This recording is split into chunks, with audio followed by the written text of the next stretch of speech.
मेरा नाम भक्ति है। अहम भक्ति रीति ख्याता इमौ में तनयौ मतो ज्ञान वैराग्य नामानो काल योगेन जर्जर।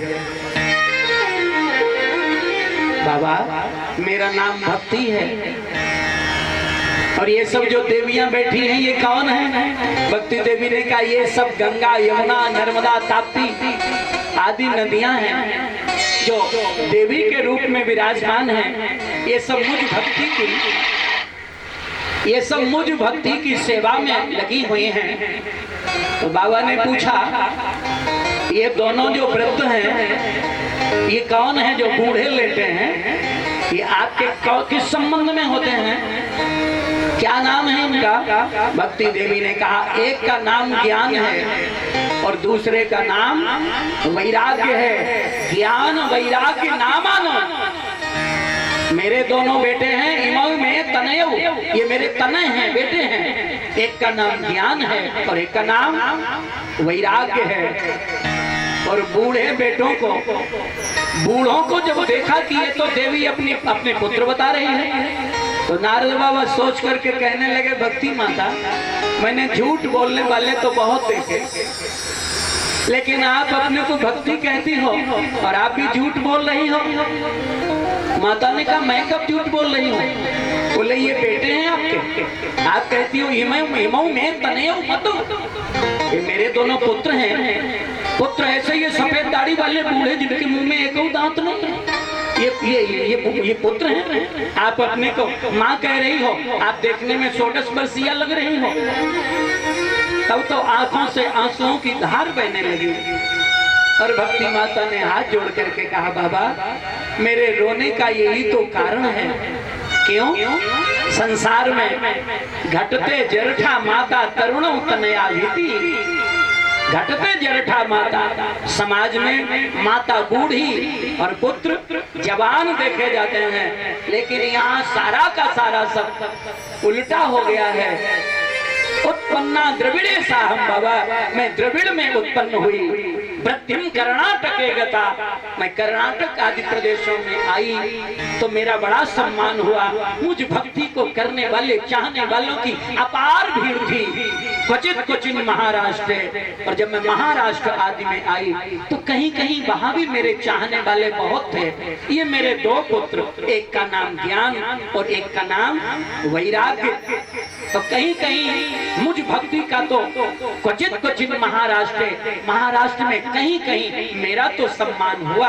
भक्ति को तो चाहने वाले थे लेकिन मेरे दोनों पुत्र ज्ञान और वैराग्य को चाहने वाले वहां भी नहीं थे।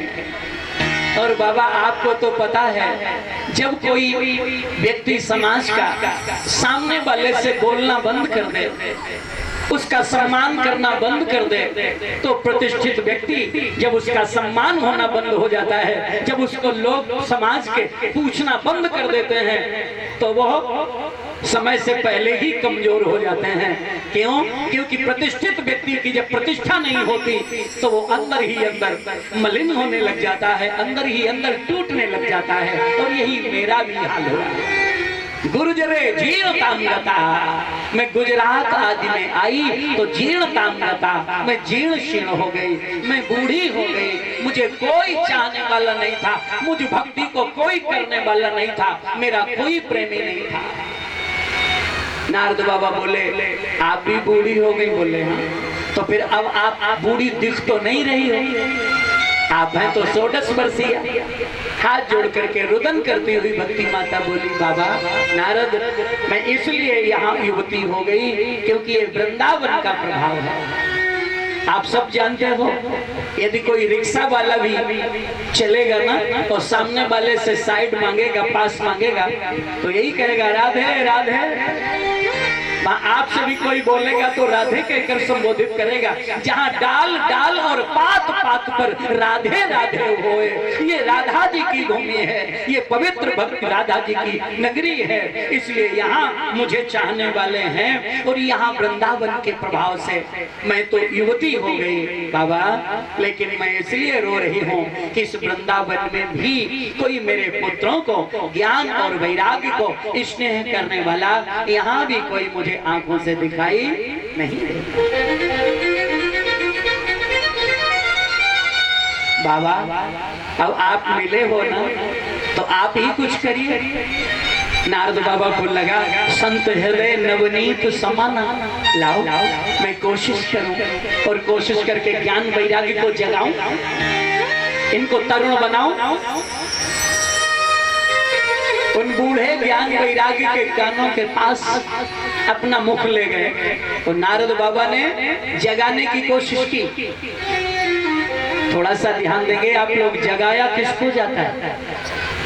जगाया किसको जाता है? जो सोया हुआ हो। और जगाता कौन है? जो जागने वाला हो, जो जाग रहा हो। कौन जगाएगा?